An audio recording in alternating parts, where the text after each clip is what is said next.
ज्ञानयोगावरील व्याख्यानं. मानवाचं सत्य स्वरूप. लंडन इथे दिलेलं व्याख्यान. माणूस कसा जळूसारखा ह्या इंद्रियगोचर जगाला चिकटून असतो.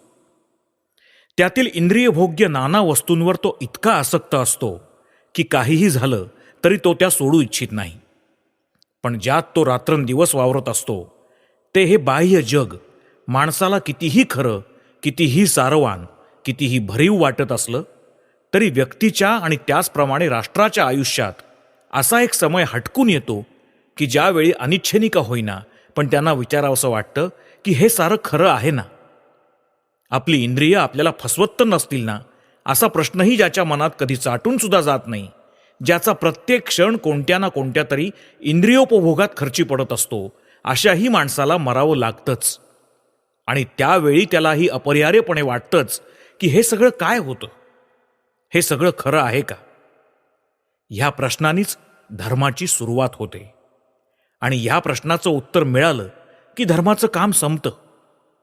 जिथे इतिहास पांगुळतो अशा अत्यंत प्राचीन काळीही, त्या गूढ पौराणिक युगातही, सभ्यतेच्या अंधुक उशककालीही हाच प्रश्न विचारला गेलेला आढळून येतो.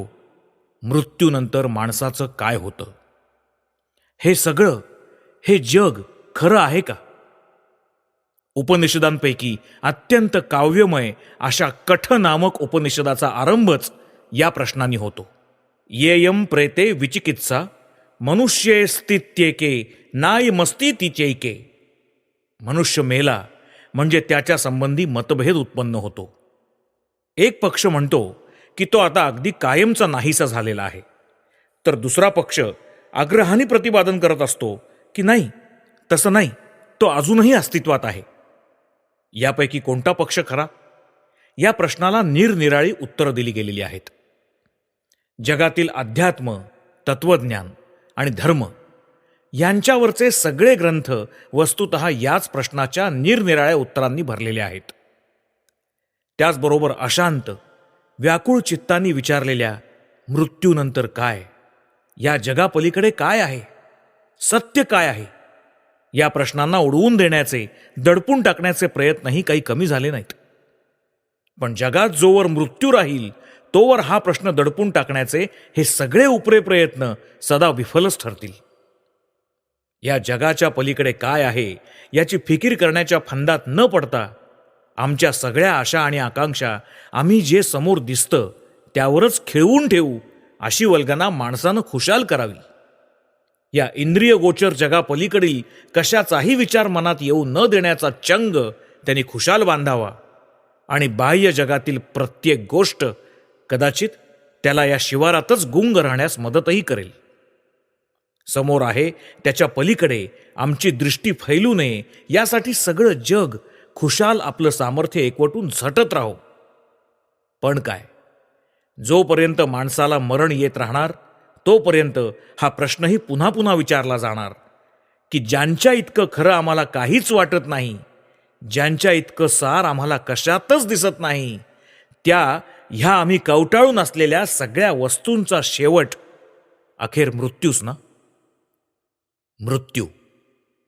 सगळं जग एका क्षणात लोपून नाहीसं होतं. एखाद्या डोंगर कड्यावर उभं राहून समोर फाडून पसरलेल्या भयाण अथांग दरीत ओणवून बघताना व्हावी तशी मनाची स्थिती मृत्यूसमयी होते. कितीही कणखर असलं तरी ते मागे सरून विचारतच, हे सगळं, हे जग खरं का. एका बलवंत मनाच्या सगळ्या शक्ती एकवटून आयुष्यभर हळूहळू उभारलेल्या आशेचे सगळे मनोरे एका निमिषात कोसळून पार जमीनदोस्त होऊन जातात. ते खरे असतात का, या प्रश्नाला उत्तर मिळालंच पाहिजे. काळ कधीच त्या प्रश्नाची धार बोथट करू शकणार नाही.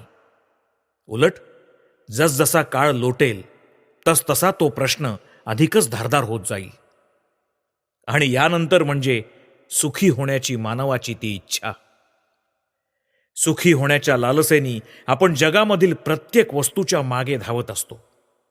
ह्या इंद्रिय भोग्य बाह्य जगात वेड्यासारखे सैरावैरा पळत असतो.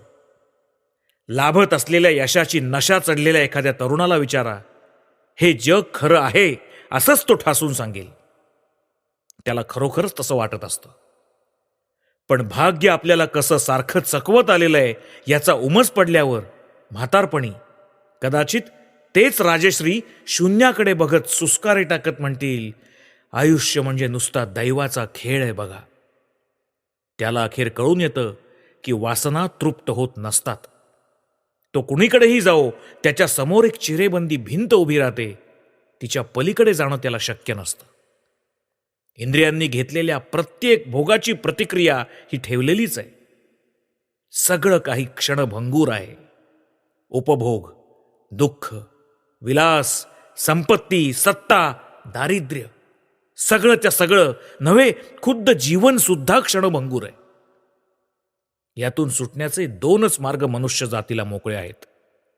पैकी पहिला म्हणजे शून्यवाद्यांसारखं मानणं की कशातच काही अर्थ नाही, सगळं शून्य आहे, आपल्याला काहीच कळत नाही. भविष्य काळाविषयी म्हणा किंवा भूतकाळाविषयी म्हणा, आपल्याला कधीही काहीही कळणं शक्य नाही. इतकंच काय, पण वर्तमान काळाविषयीही आपल्याला कधीही काही कळणं शक्य नाही. कारण आपण हे लक्षात ठेवलं पाहिजे की जो भूतकाळ आणि भविष्यकाळ हे दोन्ही नाकबूल करून फक्त वर्तमान काळच कवटाळू इच्छितो, तो शुद्ध वेडा म्हणावा. ते शक्य असेल तर मग आई आणि बाप नाकबूल करून त्यांचं मूल मात्र अस्तित्वात आहे असंही का बरं म्हणता येऊ नये? हे देखील तितकंच तर्कसंगत ठरेल. भूतकाळ आणि भविष्यकाळ नाकबूल केल्यास वर्तमान काळही त्याबरोबरच अपरिहार्यपणे नाकबूल केला जातोच. असो, तर हा झाला शून्यवाद्यांचा पक्ष. पण मी अजून असा एकही इसम बघितलेला नाही की जो क्षणभरासाठी का होईना पण खराखुरा शून्यवादी बनू शकेल. वायफळ बडबड करणं अर्थात फार सोपं आहे, उचलली जीभ आणि लावली टाळ्याला. या उलट हा प्रश्न सोडवण्याचा प्रयत्न करणं, खरं काय आहे हे जाणून घेणं, या सतत बदलत्या आणि नश्वर जगात सत्य काय आहे हे शोधून काढणं, हा झाला दुसरा मार्ग. आपल्या या देहात भौतिक परमाणूंच्या या समुदायात सत्य म्हणून काही आहे का? मानवजातीच्या उभ्या इतिहासात सदा हाच शोध चालत असल्याचं आढळून येईल. अत्यंत प्राचीन काळी मानवाला पुष्कळदा ह्या सत्याचं ओझरतं दर्शन घडल्याचं दिसून येतं की त्या तेवढ्या प्राचीन काळी सुद्धा मानवाला या देहाच्या अंमळ पलीकडे जाऊन असं काहीतरी गवसलेलं होतं की जे या बाह्य देहाहून वेगळं आणि तरीही पुष्कळसं त्याच्याच सारखं, त्याच्यापेक्षा अधिक श्रेष्ठ, अधिक पूर्ण असून या बाह्य स्थूल देहाचा नाश झाला तरीही नष्ट होत नाही. मृत शरीर दग्ध करणाऱ्या अग्निदेवाला उद्देशून ऋग्वेदातील सूक्तात हा मंत्र आढळतो. ने अग्ने, त्याला आपल्या हातांनी हळुवार ने, त्याला सर्वांग सुंदर ज्योतिर्मय तनु प्रदान कर, आणि जिथे शोक नाही, जिथे त्याला फिरून मृत्यू येणार नाही, अशा पितृलोकी त्याला ने. हीच कल्पना प्रत्येक धर्मात असल्याचं तुम्हाला दिसून येईल. आणि हिच्याबरोबर आणखीही एक कल्पना तुम्हाला सगळ्याच धर्मांमध्ये आढळून येईल. ही एक गोष्ट अत्यंत सूचक म्हणावी लागेल की एकूण एक सर्व धर्म अगदी निरपवादाने सुद्धा प्रतिपादन करतात की मनुष्य जे काही होता त्यापासून तो खाली आला आहे, त्याचा अधःपात झाला आहे, त्याच्या मूळ स्वरूपापासून त्याची च्युती झाली आहे. मग हे सत्य ते पौराणिक कथेचा पेहराव देऊन पुढे ठेवत, की तत्वज्ञानाच्या रेखीव भाषेत सांगत, की सुंदर काव्यातून व्यक्त करत. प्रत्येक धर्मग्रंथात आणि प्रत्येक पुराणात हेच एक सांगितल्याचं आढळून येतं की मानव आज जे आहे तो जे होता त्याचं भ्रष्ट स्वरूप आहे. यहुदी धर्मग्रंथातील, अगदी जुन्या बायबलातील ॲडमच्या अधःपतनाच्या कथेचं सार तरी हेच आहे. हिंदूंच्या धर्मग्रंथामध्ये सुद्धा हेच पुन्हा पुन्हा प्रतिपादन केलं गेलं आहे.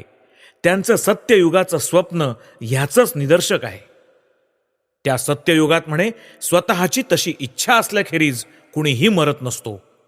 लोक आपल्या मर्जीप्रमाणे वाटेल तितके दिवस आपलं शरीर टिकवून ठेवू शकतात आणि सगळ्यांची मनं पवित्र आणि बलिष्ठ असतात. हिंदूंच्या मते असं सत्ययुग पूर्वी होतं. त्यावेळी जगात पाप किंवा दुःख अजिबात नव्हतं आणि आपलं आजचं कलियुग ही त्या आदर्श युगाची भ्रष्ट दशा आहे. ह्याबरोबरच सर्व धर्मग्रंथातून आपल्याला जलप्रलयाची कथाही आढळून येते. चालू युग हे एका पूर्वीच्या युगाचं अवनत भ्रष्ट स्वरूप होय, असं प्रत्येक धर्माचं मत असल्याचं ह्या सर्वांच्या मधल्या कथेवरून स्पष्ट दिसून येतं. जग अधिकाधिक अधपतित, अधिकाधिक भ्रष्ट होऊ लागलं. अखेर जलप्रलय होऊन मानव जातीचा बराच भाग त्यात नाहीसा झाला आणि मग फिरून चढती कळा सुरू झाली. ते परत हळूहळू आपल्या त्या आधीच्या पवित्र अवस्थेप्रत चाललं आहे. बायबलच्या जुन्या भागातील जलप्रलयाची कथा तुम्हा आम्हा सर्वांना अवगत असेलच. अशीच कथा जुन्या बाबिलोनी, मिस्री, चिनी आणि हिंदू लोकांमध्ये सुद्धा प्रचलित होती. हिंदूंच्या ग्रंथांतरी ही कथा या स्वरूपात आढळते. प्राचीन काळी मनू नावाचे एक थोर ऋषी होते. ते एके समयी गंगा तटाकी संध्या वंदनादी आन्हिक करत असताना एक लहान मासा त्यांच्याजवळ येऊन मला आश्रय द्या म्हणू लागला. समोर एक पाण्याचं भांडं होतं. मनूंनी त्या माशाला त्या भांड्यात ठेवून विचारलं, तुला काय हवं?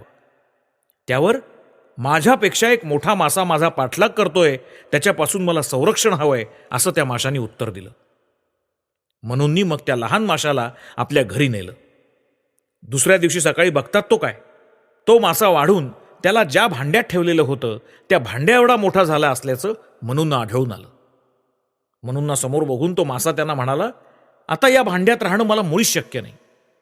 मग मनूंनी त्याला एका हौदात ठेवलं. एका दिवसात तो त्या हौदा एवढा झाला. म्हणाला, यापुढे मला या हौदात राहणं शक्य नाही. त्यावर त्याला नदीत नेऊन ठेवणं मनूंना भाग पडलं. दुसरा दिवस उजाडेपर्यंत वाढत वाढत वाढत त्या माशाने ती नदीही व्यापून टाकली. अखेर मनूंनी त्याला समुद्रात ठेवलं. तेव्हा तो मासा मनूंना म्हणाला, मनो, मी या विश्वाचा सृष्टीकर्ता आहे. मी हे मत्स्यरूप घेऊन तुझ्याकडे आलो ते तुला बजावण्यासाठी की मी जगभर जलप्रलय करणार आहे. तू एक नौका तयार कर, तिच्यामध्ये प्रत्येक प्राण्याचं एक एक जोडपं ठेव आणि स्वतःच्या कुटुंबासह तूही तिच्यामध्ये जाऊन बैस. मग सगळं जग पाण्याने तुडुंब भरून गेलं असताना त्या पाण्यातून माझं शिंग बाहेर येईल. त्या शिंगाला तू आपली नौका बांध आणि तो प्रलय पूर ओसरल्यानंतर तू नौकेतून उतरून पृथ्वीवर वस्ती कर.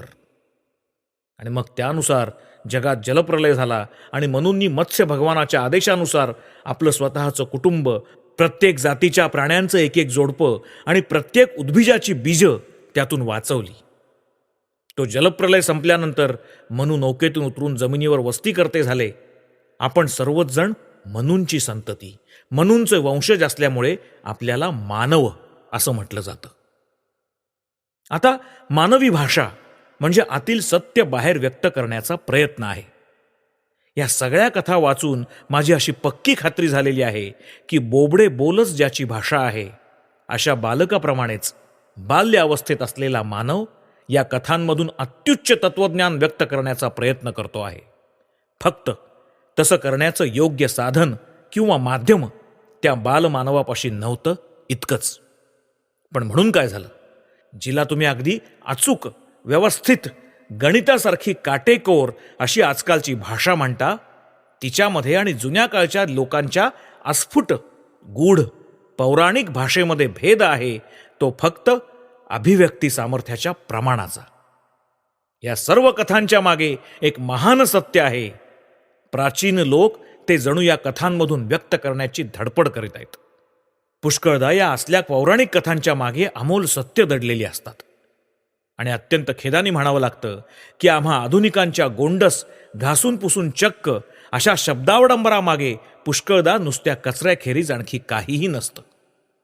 म्हणून एखादी गोष्ट पौराणिक कथेच्या स्वरूपात मांडली आहे किंवा आजच्या श्रीयुत किंवा श्रीमती अमुक अमुक यांच्या कल्पनांशी जुळत नाही, एवढ्याच कारणाने आपण ती धुत्कारण्याचं काही कारण नाही. अमुक अमुक द्रष्ट्यानं सांगितल्या आहेत एवढ्याचसाठी सगळे धर्म आपल्याला या पौराणिक कथांवर विश्वास ठेवायला शिकवतात. म्हणून धर्माला हसणाऱ्या लोकांनी या आजच्या आधुनिकांनाच जास्त हसायला हवं.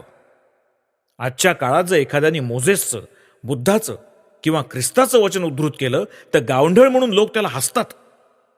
पण तेच त्याला हक्सले, टिंडॉल किंवा डार्विनचं नाव उच्चारू द्या, लोकांना ते एकदम पटेल. हक्सले असं म्हणतो, बस पुष्कळांना एवढंच पुरे आहे.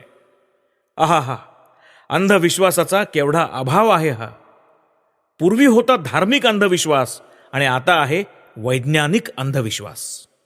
फरक फक्त इतकाच की त्या जुन्या अंधविश्वासातून जीवनदायी आध्यात्मिक तथ्य लाभत असत, तर आमच्या आजच्या आधुनिक अंधविश्वासातून निर्माण होतो केवळ काम आणि लोभ. तो अंधविश्वास होता ईश्वराची पूजा. हा अंधविश्वास आहे कफ पदार्थ धनाची, नावलौकिकाची किंवा सत्तेची पूजा. या दोन्हीमध्ये हा फरक आहे खरा.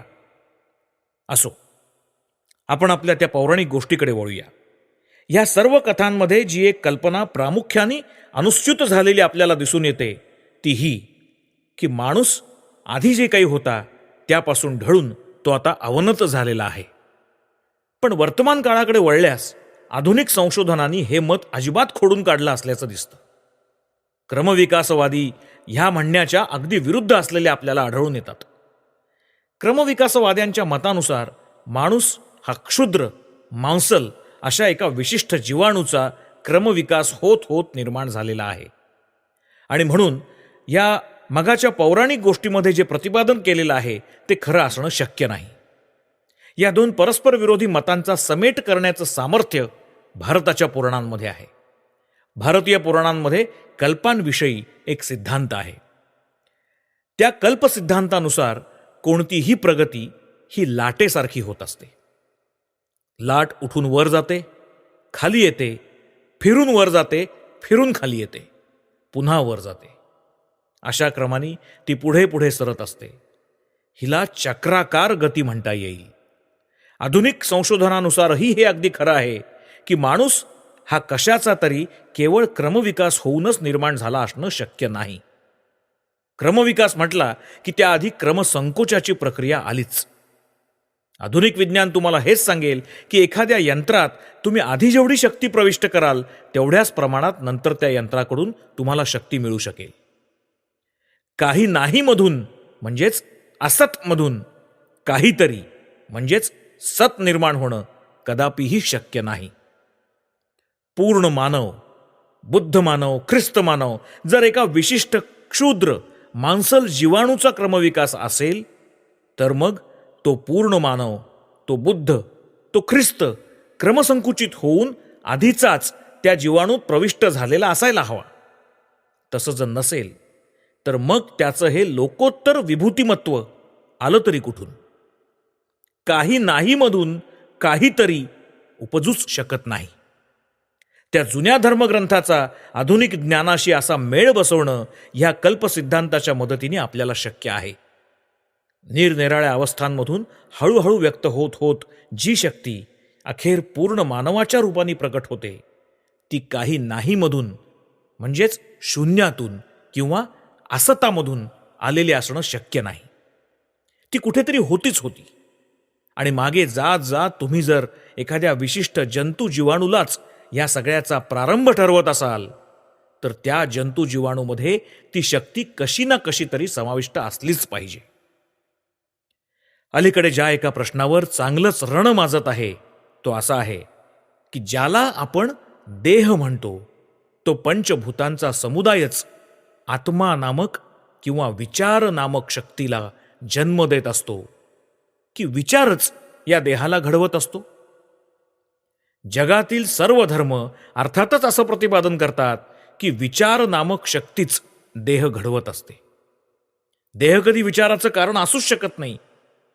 पण अनेक आधुनिक तत्वज्ञांच्या मते आपण ज्याला विचार म्हणतो तो म्हणजे केवळ देह नामक यंत्राच्या निरनिराळ्या भागांच्या विशिष्ट जोडणीमधून निर्माण होत असतो. पण ह्या आधुनिक तत्वज्ञांचं म्हणणं ग्राह्य धरून आत्मा म्हणा की मन म्हणा किंवा आणखी काय वाटेल ते म्हणा, ह्या देहयंत्राचं कार्य आहे असं जर म्हटलं ते आपला देह आणि मेंदू बनवणाऱ्या जड परमाणूंच्या रासायनिक किंवा भौतिक संयोगातून निर्माण होत असतं असं मानलं तर मूळ प्रश्न तसाच राहून जातो. हे शरीर कोण घडवतो? कोणती शक्ती ह्या जड भौतिक परमाणूंना शरीराचा आकार देते? भोवतालच्या जडराशीतून आवश्यक ती सामग्री घेऊन तुमचं शरीर एक प्रकारचं तर माझं दुसऱ्याच प्रकारचं घडवणारी शक्ती कोणती? ही सगळी अनंत विविधता, हे इतके भेद कशामुळे होतात?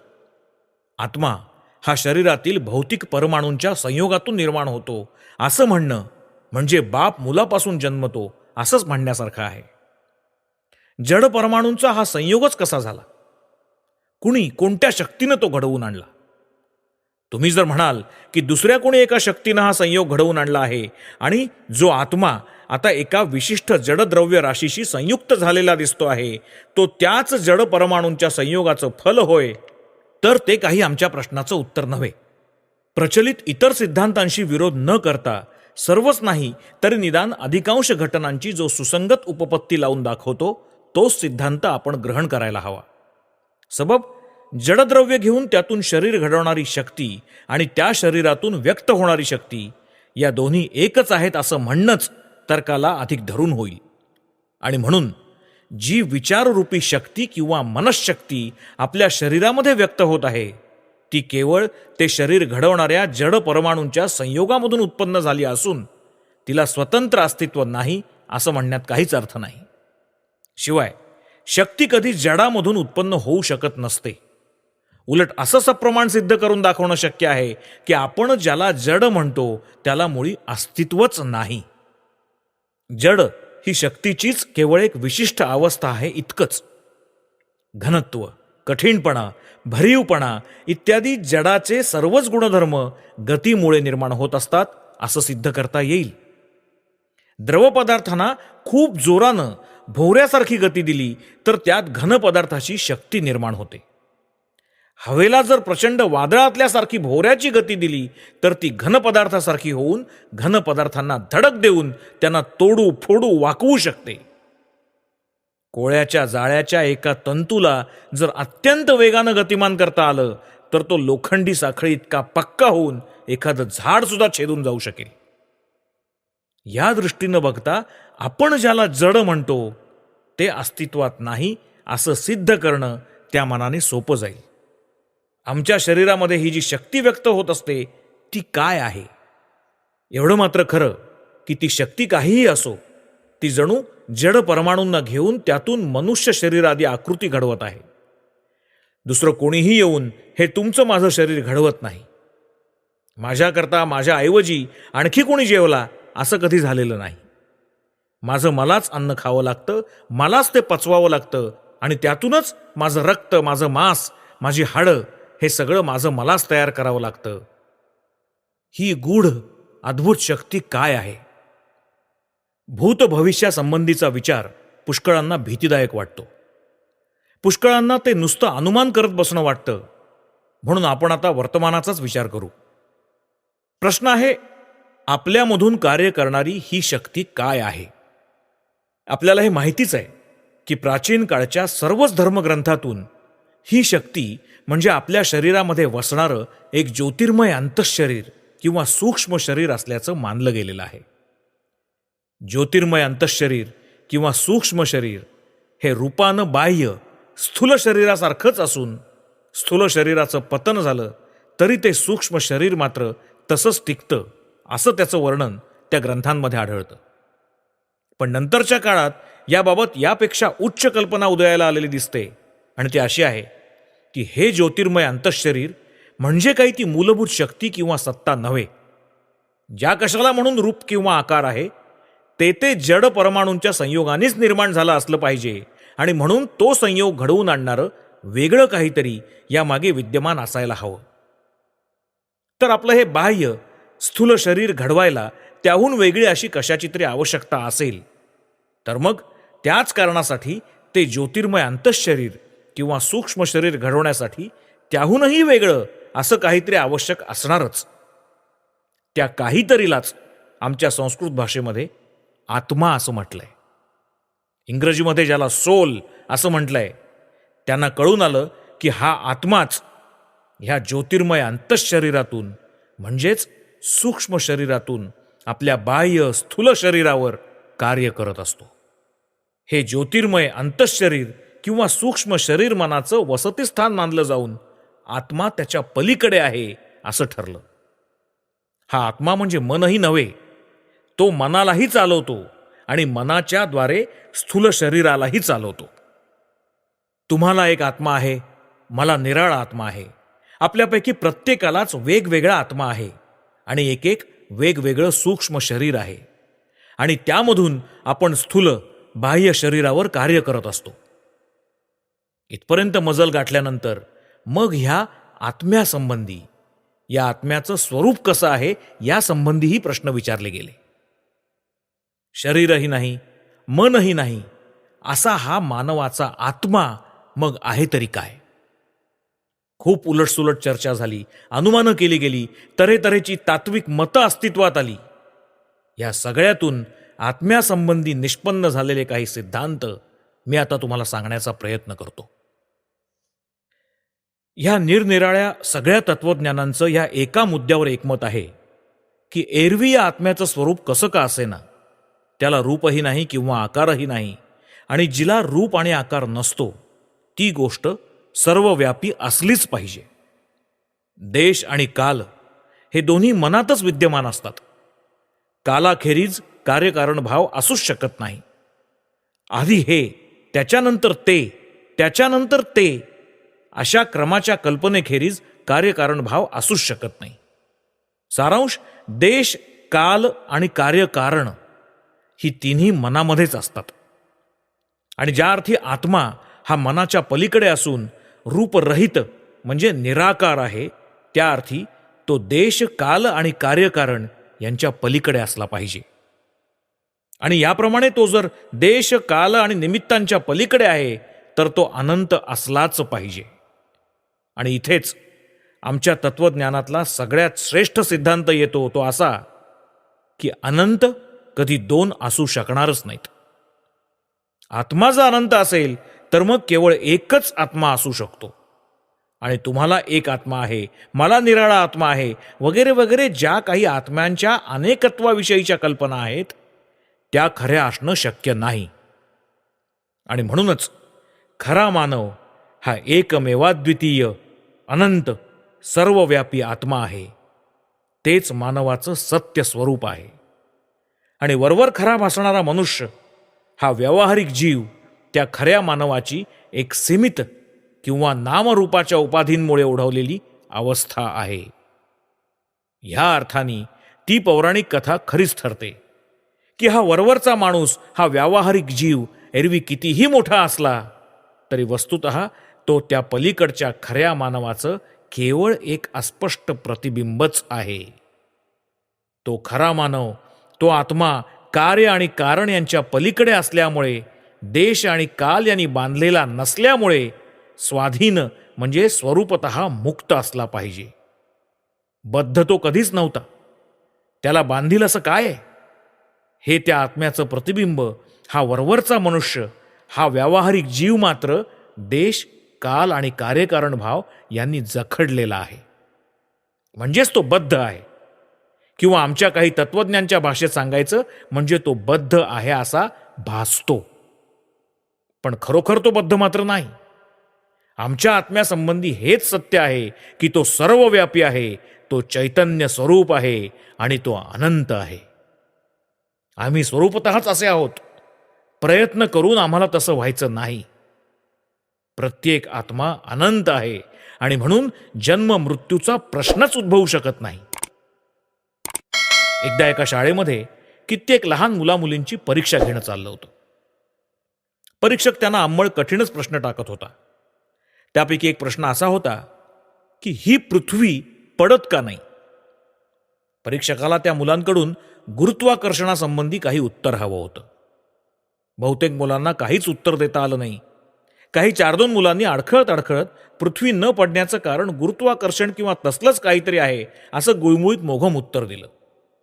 एका चुणचुणीत मुलीने मात्र उलट प्रश्न टाकून त्या परीक्षकाला उत्तर दिलं. तिने त्याला विचारलं, तुम्ही पृथ्वी जी पडणार म्हणता ती कुठे बरं पडणार? खरंच पृथ्वी पडणार कुठे? हा प्रश्नच मुळी चुकीचा आणि वेडगळपणाचा होता. पृथ्वी पडणार कुठे? पृथ्वीच्या बाबतीमध्ये पडणं किंवा चढणं काहीच नाही. अनंत अवकाशात वर किंवा खाली म्हणून काही नाहीच.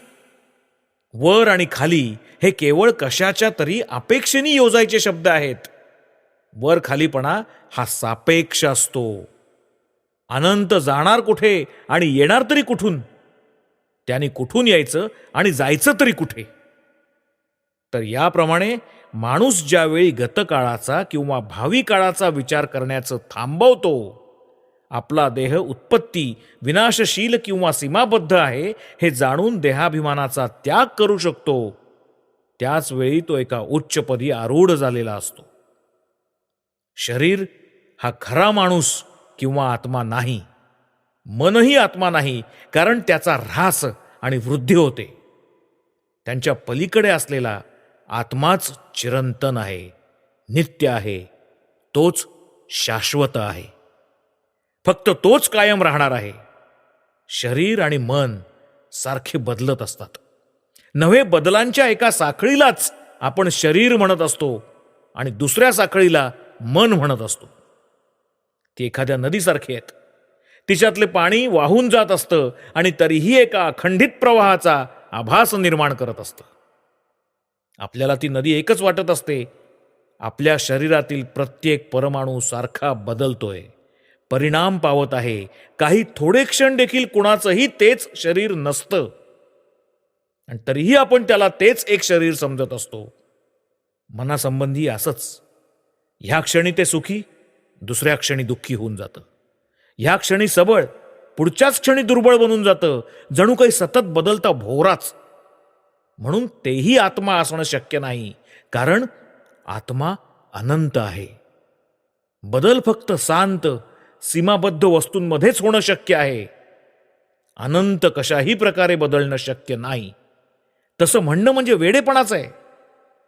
एक सीमाबद्ध शरीर, या दृष्टीने मी इथून तिथे जाऊ शकेन, तुम्ही हलू शकाल. ह्या विश्वातील प्रत्येक परमाणूस सतत परिणाम पावत आहे. पण सगळंच्या सगळं विश्व म्हणजे एक सलग समष्टी. अशा दृष्टीने बघितल्यास, विश्वाचा साकल्याने विचार केल्यास, ते एका ठिकाणाहून दुसरीकडे जाणं किंवा बदलणं शक्य नाही. गती ही नेहमी सापेक्ष असते. हे टेबल आहे, मी या टेबलाजवळून त्या तिथे जातो, म्हणजे माझं जाणं ह्या टेबलाच्या अपेक्षेने होतं. कशाच्या तरी अपेक्षेने किंवा तुलनेनंच मी एका जागेहून दुसऱ्या जागी जाऊ शकेन. या विश्वातील कोणताही परमाणू दुसऱ्या एखाद्या परमाणूच्या अपेक्षेने किंवा तुलनेनेच इथून तिथे जाऊ शकेल. पण समस्त विश्व म्हणजे एकच एक एकसंध समष्टी मानल्यास कशाच्या अपेक्षेने, कशाच्या तुलनेने ते जाऊ येऊ शकेल? कारण मग या विश्व समष्टीखेरीज आणखी काय असं असणार की ज्याच्या अपेक्षेने, ज्याच्या तुलनेने तुम्ही या विश्व समष्टीची गती जाणू शकाल? म्हणून तो आत्मा, ती अनंत एकसंधता, ती अनंत एकता, ते एकमेवा द्वितीय कधी बदलत नाही, कधी चढत नाही की ढळत नाही. तीच निरपेक्ष पारमार्थिक सत्ता होय. तोच खरा मानव होय. तेच मानवाचं सत्य स्वरूप होय. आणि म्हणून आपलं खरं स्वरूप सर्व व्यापक आहे, सीमाबद्ध नाही. आपण म्हणजे सदा बदलते छोटे छोटे सीमाबद्ध जीव आहोत. ही भावना कितीही सोयीची असली, कितीही मजेदार वाटत असली, तरी तो एक मुरलेला भ्रमच आहे. तुम्ही सर्वव्यापी अनंत पुरुष आहात असं सांगितल्यावर लोकांना भेडसावल्यासारखं वाटतं. पण हे सत्य आहे. तुम्ही सर्वांमधून कार्य करत आहात. सर्व पायांनी तुम्ही चालत आहात. सर्व ओठांनी तुम्ही बोलत असता. सर्व हृदयांनी तुम्ही भावनांचा अनुभव घेत असता. लोकांना हे सांगितल्याबरोबर ते भयभीत होऊन जातात. ते तुम्हाला वारंवार विचारतील की मग त्यांचं व्यक्तित्व उरणारच नाही काय? हे लोक व्यक्तित्व म्हणतात तरी कोणत्या वस्तूला, कोणास ठाऊक? ते एक वार बघण्याची माझी इच्छा आहे. लहान मुलाला मिशा नसतात, मोठा झाल्यावर त्याला दाढी मिशा फुटतात. त्या लहान मुलाचं व्यक्तित्व किंवा मी पण जर त्याच्या शरीरातच सामावलेलं असतं, तर मग मोठेपणी दाढी मिशा येऊन त्या शरीरात बदल झाल्यामुळे ते नष्ट झालं असंच नाही का म्हणावं लागणार? माझं व्यक्तित्व किंवा मी पण जर शरीरामध्येच सामावलेलं असतं, तर माझा एक डोळा किंवा हात नाहीसा झाल्यामुळे माझं व्यक्तित्व किंवा माझं मी पण नाहीसं होईल. असंच असेल तर मग दारुड्यानं दारू पिणं सोडलं नाही पाहिजे, कारण तसं केल्यामुळे त्याचं मी पण किंवा व्यक्तित्वच नाहीसं व्हायचं. चोरानं चोऱ्या करणं सोडून कधी साव बनलं नाही पाहिजे, कारण तशानं त्याचं व्यक्तित्वच नाहीसं होईल.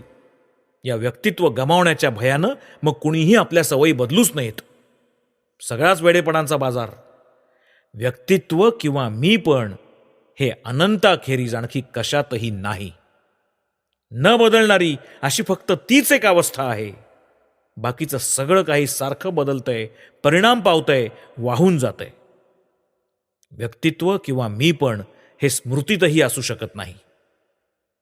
समजा की डोक्याला जबरदस्त तडाखा लागून मला माझ्या पूर्वीच्या सगळ्या गोष्टींचा पार विसर पडून गेलाय. व्यक्तित्व किंवा मीपण जर स्मृतीमध्येच असेल तर माझं व्यक्तित्व नाहीसं झालं, माझं मीपण संपूर्णपणे लोपलं, असाच त्याचा अर्थ